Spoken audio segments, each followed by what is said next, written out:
Alright guys, HyDra again saying, hope you're doing well and enjoying your day so far. If OpTic want to win Major 4 in Burbank, they will likely need to start in the winners bracket. To achieve that, they've got to win both series this upcoming weekend. That is going to be far from straightforward on their recent performances, but Dashy does say their practice over the last couple of weeks has been better than what the matches have shown. He doesn't think they've been especially complacent since Toronto, but it certainly still means they're on the back foot going into this weekend. Very much enjoyed your thoughts in the comments below. Hit the like button if you enjoy. Subscribe if you're new as always, I greatly appreciate it. Couple of quick things on the Esports World Cup, just to kind of speculate really when we are going to get further announcements on this. We have one more week of qualifiers, then we have Major 4, 2 weeks after that effectively we have the World Championship in Dallas, and then 1 month after that it's the Esports World Cup, of course, in Riyadh, Saudi Arabia. Now, as it stands, we believe that all 12 CDL teams have been invited, but it's still very unclear what's actually happening here, and I'm just wondering when we're going to get a further update on this, because there's been some talk on what OpTic are going to do, because OpTic aren't on this list of teams that are invited. I think Hex mentioned this on a podcast a while ago. Let me know if you guys remember exactly when that was, because there's been some talk over the last few days about Hex effectively saying like OpTic won't be going, but I think that might have been in reference to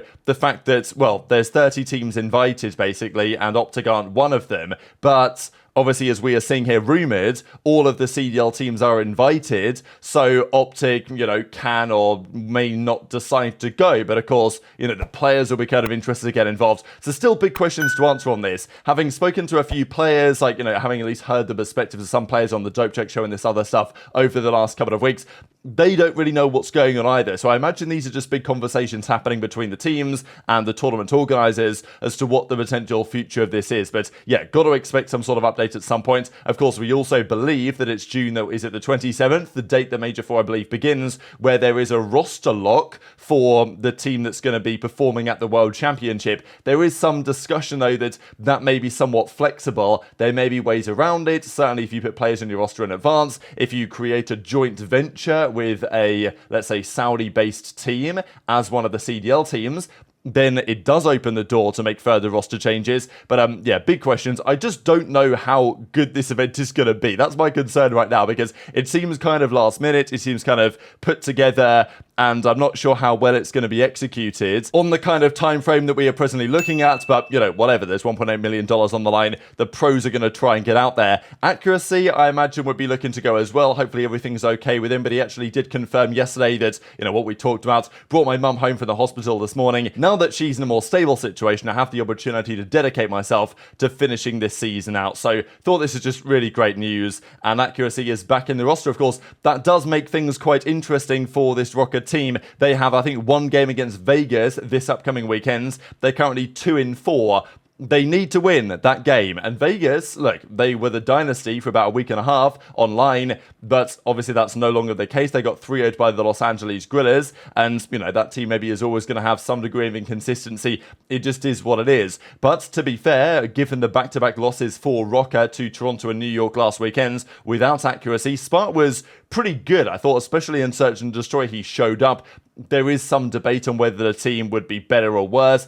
I think bringing Accuracy back probably gives them the best chance to qualify for the World Championship out of the two options, just given the state of affairs and the fact that Accuracy's been there from the start of the year and all this type of stuff. I still don't think their chances are great, but they're right in the mix. Obviously, they're at 140 points. Everybody else is at 140 points. It's absolutely all to play for at this point in the season, but Accuracy will be back in. That is now confirmed. And if they can get to 3-4, a winner's bracket start is going to be really nice for them. 150 points on the board, a 3-4 start for the winners bracket. That's a nice base to try and get to the World Championship from, and I'm not sure this tournament is going to be as clear cut as it was at the early part of the season. The start of the season, it's like, well, if you're winners or losers and you're a team that's 5 through 12, who cares, because you're going to start in winners and then you're going to lose to the top 4 team, and then you're going to go to losers round 1 anyway. Of course, starting in winners does help, because it means that, let's say you're 5th seed and you lose that match, you drop down to play, I think, the worst possible seed in the losers bracket. So a winner's start does help, even if you're guaranteed to lose, let's say theoretically, and you then will go down to losers because you'll play an easier team there than you would otherwise, potentially. But look, the end of the day, at the start of the season, it didn't really seem to matter, did it? You start in winners or or loses, the result is the same. Now I'm not so sure it's so clear, right? I mean, Rocker, they beat OpTic a couple of weeks ago now. New York are looking a bit vulnerable. Toronto tend to handle business, but, they've not looked as dominant, and even FaZe are losing more maps than maybe would usually expect them to. So there is some potential there, but what do you guys think about the future for Spart, actually? He did a good job, I think, subbing in here, given the circumstances, and you guys may remember a couple of months ago where Spart was kind of going rogue on the timeline, and yeah, there were a few things said that I thought, wow, is Spart of kind of this evidence really going to get an opportunity back into the league? But as he says, I thought it was nice. Thanks to Rocker, Looney, and Alex Dot as well, who works over there, for the opportunity to play. Happy that Lamar's mum is doing better, and honestly, with this brief stint, yes, he lost both series, but has this increased or decreased his stock? I think it's probably increased it, to be honest. I feel like Spart's chances of getting back into the league now are slightly better, maybe not substantially, but I think they're slightly better than they were before. And it raises questions to a guy like Dylan Rex. Had he come in and delivered even a better performance than Spart potentially, who knows if he could have been almost guaranteed a spot back in the league next year. There is some drama though, because they won't let Spart back into this team with fire for the rest of the elite. So bit of a problem, and that's rather unfortunate. Speaking of Spart, before we talk the Dashy stuff, this is just a list of players who were active in the league this season and are now no longer playing. And there's quite a lot of them, isn't there? So which of these players will deserve a spot or get a spot next season? We're going to discuss that a bit more later today on the expansion topic. But, to be honest, you could easily form a team, probably multiple teams in this list, that would qualify for the World Championship. Like, I would take Slasher, Capsidal, probably Illy and Slasher as my AR duo, Capsidal and maybe Vivid or something like that. I think Vivid is maybe, apart from Slasher, I think he's kind of the obvious maybe, and maybe Illy as well, but obviously there's some questions on that. Vivid is like the one player here that I'm always surprised doesn't get more opportunities maybe. Like, I genuinely think Vivid's playstyle could be a crucial part to a really good team. I mean, we saw it back in Cold War when it was with Shotzzy and they were really good. Okay, they weren't winning anything, but FaZe were FaZe that season, right? So, Vivid's out of the league. There were rumours that Rocker were going to bring him back. I think he's going to get back into the league for sure next year. I'd be really surprised if he doesn't. Some of these other names, it is far less clear. And of course, even Nastie is two-time world champion. There's no guarantees he's going to get anywhere. And of course, well, Ghosty, to be fair, is now retired. Let's talk about this whole OpTic stuff then, right? Because it's not been a pretty week for them. A couple of weeks, really. They lost 4 games in a row for the first time in their franchise history, just after winning a major. So interesting time. This was on the 10th of June, by the way, when the Around the Bar podcast was recorded with Dashy and Hitch. Great episode. I'll leave a link down below if you guys want to check out the entire thing. Definitely worth a listen. But I wanted to kind of dive into a couple of minutes here, really, where Dashy talks about the practice they've been experiencing over the last couple of weeks. Now, as I say, this is on the June the 10th, and actually you can see here in this screenshots where they look at the standings. If I just about zoom in, you guys can tell that Rocker at this point are on 140, Vegas at 130, Ravens at 130, I think Gorilla's maybe at 120 here, Boston, of course, at 50, but, if you're looking at Boston being at 50, you'd have no idea when this was recorded, because they've been stuck at 50 for quite some time. But this was after they lost to the Minnesota Rocker, and this was before, though, they've now lost to the Ravens and, of course, to the New York Subliners in that series, which is rather memorable over the last few days. So, just keep in mind the timing involved, but nonetheless, it's still relevant, because just before this podcast was recorded, they'd lost to Vegas the previous week, and then they'd lost to Rocker, and that was, the bad series, really, for them, because, okay, maybe serve a cheese on Vegas, whatever you want to say. The Rocker one was pretty much unforgivable, and Dashy, we know that he was annoyed afterwards, he was hitting the gym and all that. The rumours a bit over the last couple of days. So let me just share what Dashy had to say on this one. Coming off a rough online weekend. Yeah, maybe not right. If I tweet that right now, it's over. This guy ever trying. We waiting to get complacent. That's another thing. Can we talk about this? Okay, guys. Okay, the 2 events that we won, like in the CDL era, it's not like we won and I'm just late. People think I'm doing this. Like, you know what I mean? I got a pina colada. We won an event. I probably celebrate. It's a bad time to do this pod. I know. People think I'm just chilling while we're downing. I'm just downing. Actually, you know what? Maybe just upload this like 3 weeks from now. Hopefully, just win out the matches. But now people like I don't know. It's just whenever you win, the hunter becomes the hunted. You know what I mean? We're just getting everyone's best shot, and it's also people trying to qualify for champs. And it's also that's like true. For us, these online matches, like I remember last year went 5-0 twice. This year went 7-0 once. It's just like, and we didn't even win any of the events that we were undefeated in the qual. Right, so yeah, it's not even like for us. It's not even. I don't want to say it's like pointless because it is still decent reps, but it's more so for, I don't know, because it's not like a map pool thing either, because we kind of know what we're good at, what we're going to play going forward. We obviously know like the little things we got to work on, which is pretty much like every detail, but we're going hard every day. Yeah. How's scrims been? Scrims are actually good. It's honestly like, it might sound insane, but I feel like we're getting like better reps in the scrims than in the matches, because in the matches we're getting like, I don't know, dude. Maybe it's just some of the way these teams are playing. Then again, they are fighting for champs, and I do understand that point, that perspective, because I do also think it's bullshit that 4 teams just get eliminated from champs. Like, you know what I mean? Like, if I was a competitor, like, what the fuck? We can't play the biggest tournament of the year because of like this format there's like 38 league matches or whatever, 40 league matches, and they all mean so much.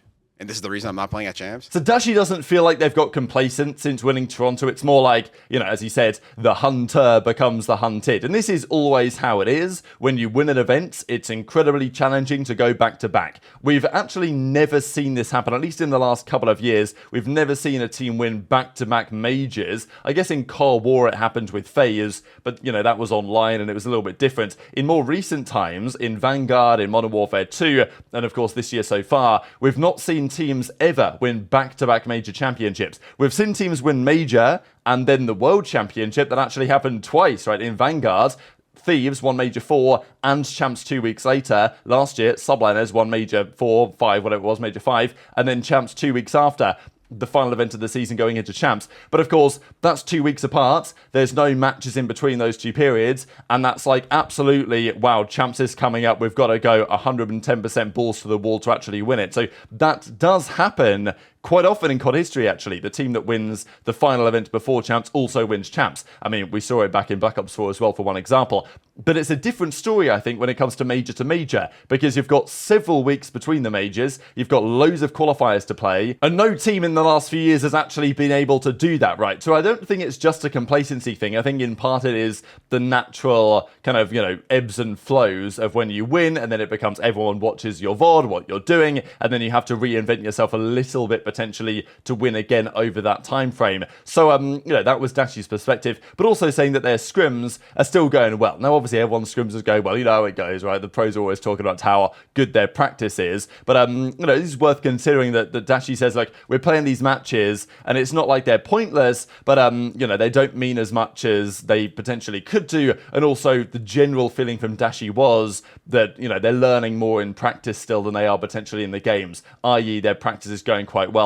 This actually doesn't have on Code Gamepedia yet the other 2 losses so far, but I just did want to look really at, you know, they lost a couple of times to FaZe back at Major 2, Major 3, then they won a lot in the qualifiers, then they went to Major 3 and won the entire thing, of course, that crazy championship Sunday. But of course, since that's been recorded, they've now lost another couple of series. They're 1-4 in the qualifier split so far, and they're in a bit of a predicament. So this is the setup here. Now, it's not like starting in losers, it's impossible to win an event, but realistically, when you only get one chance, if you lose, you're out, then getting past top 4 tends to be a pretty serious challenge. And also, if you have one of the lower seeds for the major, you then run into teams with better seeds, therefore they get the V2 advantages and all this type of stuff that is not ideal. A winner's bracket start would definitely be better, but OpTic really need to get to 3 and 4, and probably quite a good 3 and 4, as in a good map count, because otherwise they're going to play, they're probably going to play a really good team round 1 anyway. Like, let's be honest here. You look at the standings right now, FaZe are 5-0, New York are 4-2, Ultra 4-1. So those are your top 3 seeds. Let's say OpTic end up 3 and 4 and they end up, you know, 6th seed. Like, I don't think 3 and 4 is going to get you much better than 6th. So it's very likely that OpTic, even if they do make winners, will play one of those teams round 1, which is, you know, it's fine, but it's obviously not ideal. Boston, of course, is, you know, a must win. And then the Toronto series, they also need to win as well. I think Scrappy will kind of be licking his lips for this one, right? Just because there's been all the talk over the last couple of months about OpTic Scrappy. There was at the Major 3 in Toronto about OpTic Scrap, and then the talk kind of shut down on that somewhat on the Championship Sunday, where OpTic made the mega run and beat Scrappy in the finals. But of course, since then, things are turned around somewhat, and all of a sudden there's talk about what OpTic might have to do if they can't turn this particular form around. But I think Scrappy will be possibly relishing the chance to effectively eliminate OpTic from the winners bracket of the major. That's the other thing. It's not just about for Toronto, getting one over on OpTic. It's like literally Toronto have the chance to prevent OpTic being in the winners bracket. Because let's say OpTic beat Toronto, they might have to play, Toronto round 1, which I'm sure Ultra won't exactly want. So if Ultra win this series, then they're not going to play OpTic round 1 of winners, and they're likely not going to have to play OpTic at all, because OpTic might go down to losers and have a hard time down there, who knows. So, that is a very telling series that we'll see this weekend. Very much interested in your thoughts, though, in the comment section below and all this stuff. Hit the like button if you enjoyed, subscribe if you're new, take care, and I'll see you next time.